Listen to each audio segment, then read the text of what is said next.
안녕하세요. 오늘은 미얀마의 KK 단지 급습에 대한 세계 언론의 다양한 반응을 살펴보는 시간을 갖겠습니다. 네, 안녕하세요. 태국 국경 근처에 있는 악명 높은 온라인 사기 센터죠. KK파크. 여기에 대해서 미얀마 군부가 대대적인 급습 작전을 벌였다. 이렇게 발표를 했는데요. 네, 맞습니다.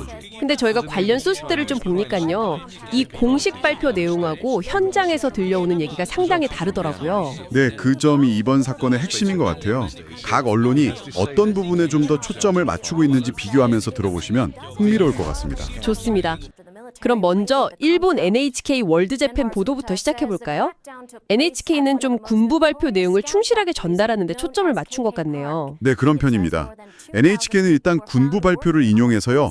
이번 급습으로 외국인 수백 명이 국경을 넘어서 태국으로 도망갔다. 그리고 현장에서는 2,000명 이상이 발견됐다. 이렇게 전했습니다. 2,000명이요? 꽤 큰 규모네요. 네. 그리고 태국군 쪽 발표로 같이 전했는데요. 태국군도 600명이 넘는 외국인들, 아마 대부분 중국인으로 추정되는데 이 사람들이 강을 건너서 태국으로 피신한 걸 확인했다는 겁니다. 그렇군요. 군부 발표랑 태국군 발표가 어느 정도 숫자는 비슷하네요. 근데 여기서 기술적인 문제가 하나 나오죠. 네, 바로 스타링크 위성 인터넷 문제입니다. 군부가 사기 활동에 사용된 걸로 보이는 그 스타링크 단말기 수십 대를 압수했다 이렇게 밝혔거든요. 네. 근데 이게 또 공교롭게도 군부 발표 바로 다음 날에요. 스페이스X 측에서 발표를 합니다. 자, 그럼 이번에는 카타르 알자지라 잉글리시는 어떻게 보는지 한번 볼까요? 알자지라는 이 스타링크 문제랑 더불어서 이 사기 네트워크가 국제적으로 얼마나 퍼져 있는지에 좀 더 주목하는 것 같아요. 맞습니다. 알자지라는 KK파크를 그냥 사기 센터가 아니라 태국 국경에 있는 아주 대규모 온라인 사기 허브다 이렇게 구체적으로 묘사를 했어요. 심지어 위성사진 같은 걸로 건물 지붕에 스타링크 장비 설치된 것까지 확인했다고 보도했고요. 위성사진으로요? 네, 그러면서 인권단체들 목소리도 전하는데 이 스페이스X의 기술이 결과적으로는 미얀마의 그 혼란한 상황 속에서 활동하는 중국 기반 범죄 조직들한테 도움을 준 셈 아니냐 이런 비판이 있다는 거죠. 기술 자체는 좋은데 이게 악용될 수 있다는 거군요. 그렇죠. 스페이스X가 단말기 비활성화 조치한 것도 다시 한번 확인해서 보도했고요. 알자지라는 이 문제가 미얀마 국경 너머로 터진 상황도 좀 비중 있게 다룬 것 같네요. 특히 캄보디아 얘기가 나오던데요. 네, 맞아요. 캄보디아에서 온라인 사기 연루 혐의로 한국인 64명이 추방된 사건을 언급했습니다. 그럼 이번엔 태국 현지의 시각은 어떤지 한번 볼까요? 탑 뉴스 라이브 보도를 좀 살펴보겠습니다. 여기서는 미얀마 군부 발표에 대한 태국 내 반응, 그리고 아까 얘기했던 캄보디아 상황하고 비교하는 분석이 좀 흥미롭던데요. 네, 탑 뉴스는 일단 미얀마 군부 쪽 매체죠. MRTV 같은 곳을 인용해서 중국인 2,200명 체포, 스타링크 장비 30여 개 압수 이 사실은 전합니다. 근데 동시에 다른 목소리들도 같이 담고 있어요. 다른 목소리요? 네, 특히 국경 지역 소식통의 주장이 좀 주목할 만한데요. 이 소식통 말이 미얀마 정부난 BGF, 그러니까 서치뚜 소장이 이끄는 국경수비대가 체포한 중국인들은 사실 사기꾼 혐의가 아니라는 거예요. 사기꾼 혐의가 아니면 뭐죠? 불법 입국 및 무허가 건물 건축 혐의를 적용했을 뿐이다. 이런 정보를 제공했다는 겁니다. 이게 사실이라면 군부 발표의 의도를 좀 다르게 해석할 여지가 생기는 거죠. 그 BGF 국경수비대는 미얀마 군부랑 협력하는 소수민족 무장 조직으로 알려져 있잖아요. 그들이 개입한 작전인데 혐의 내용이 다르다는 건 좀 의미심장하네요. 서용 허가가 안 났거든요. 네, 그렇죠. 그런데도 APNIC, 그러니까 아시아 태평양 지역 인터넷 주소 관리기구 데이터상으로는 지난 7월부터 10월 초까지 스타링크가 미얀마 내에서 최고 인터넷 서비스 제공자로 나왔다는 점을 지적했어요. 허가도 안 났는데 최고 서비스 제공자였다고요? 네, 그리고 위성사진 분석을 통해서 태국 미얀마 국경인 메이강을 따라서 사기 센터로 의심되는 건물들이 엄청나게 늘어난 것도 확인했다고 하고요. 상황이 이런데 태국 네티즌들 반응은 어떻다고 전하나요? 아주 냉소적입니다. 한마디로 쇼 아니냐 이런 의혹을 제기한다는 거죠. 쇼요?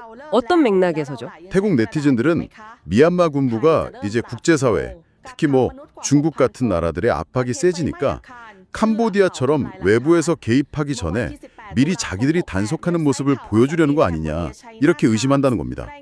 아, 캄보디아 사례를 언급하면서요. 네, 캄보디아 시아누크빌에 있는 대규모 사기단지 차이나 시티파크가 폐쇄되고 나서 직원들이 막 빠져나가고 그 뒤에 의문에 불이 나서 증거인멸하려는 거 아니냐는 의혹까지 나왔었거든요. 네, 그런 일이 있었죠. 그러니까 미얀마 군부의 이번 급습도 혹시 비슷한 맥락 아니겠냐 이렇게 보는 시각이 있다는 겁니다. 확실히 그냥 단순한 사건 발표로만 보기에는 어려운 여러 맥락이 얽혀 있네요. 자, 그럼 마지막으로 미얀마 현지의 독립 언론이죠. 이라와디 뉴스의 보도를 한번 살펴보겠습니다. 여기는 아마 가장 비판적인 시각을 가지고 있는 것 같아요. 네, 그렇습니다. 이라와디는 아주 직설적이에요. 군부가 급습 작전 사진을 공개했잖아요. 바로 다음 날 KK파크 내부 직원 말을 인용해서 보도합니다. 평소랑 똑같이 운영 중이고 체포된 사람은 아무도 없다. 이렇게요. 네, 체포된 사람이 아무도 없다고요? 군부 발표랑은 완전히 다르네요. 그렇죠. 심지어 익명의 소식통은 이번 일이 군부랑 BGF가 미리 짜고 버린 보여주기식 체포, 미얀마어로 아판베아에 불과하다 이렇게 주장했다는 내용까지 전하고 있습니다. 아주 직접적인 반박이죠. 아판비아, 보여주기식 체포라는 거군요. 소셜미디어에서 나오는 구체적인 의문점들도 소개했던데요. 네, 예를 들면 아니 건물이 수백 개나 있는 그런 거대 단지를 고작 수십 명 병력으로 어떻게 소탕하냐. 하긴 그렇네요. 그리고 공개된 사진에는 왜 범죄자 잡는 모습 대신에 컴퓨터 몰이자 태우는 모습만 있냐. 또 평소에 BGF랑 군부가 거기 뭐 자유롭게 드나들던 곳인데 왜 이제 와서 갑자기 체포 치열을 벌이는 거냐. 이런 지적들이죠. 상당히 날카롭습니다. 수년 동안 그 주변에서 교전이 계속 있었는데도 KK파크는 멀쩡하다가 왜 갑자기 급습이냐 이런 의문도 있고요. 정말 의문투성이네요.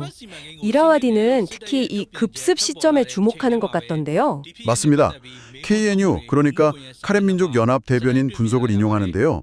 이번 급습이 미국 의회에서 스타링크 사용 문제에 대한 청문회 얘기가 나오는 등 국제적인 압박이 점점 커지는 시점과 딱 맞물려 있다는 점을 강조합니다. 아, 미국 의회의 압박이요? 네, 그래서 군부가 KNU 연루설까지 흘리는 거 아니냐?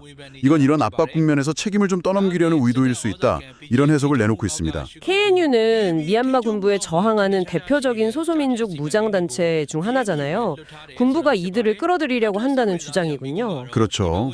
그러면서 정작 BGF가 통제하는 쉐꼬꼬 같은 훨씬 더 악명 높은 사기센터는 건드리지도 않는다는 점도 지적하고 있습니다. 슈일꼬꼬는 그대로 두고요. 네, 심지어 BGF 지도부, 특히 그 서치뚜 포함해서 3명은 이미 태국 DSI 특별수사국 수배 명단에도 올라 있고 미국, EU, 영국 같은 곳에서 온라인 사기 문제로 제재까지 받고 있는 인물들이라는 사실도 다시 한번 상기시킵니다. 아, BGF 지도부가 이미 국제적으로 수배나 제재 대상이군요. 네, 이런 배경들을 다 고려하면 군부 발표를 액면 그대로 믿기는 어렵다. 이게 이라와디의 핵심적인 논조라고 볼 수 있겠습니다. 지금까지 다양한 언론의 분석을 살펴봤습니다. 오늘도 좋은 하루 보내세요. 네, 감사합니다.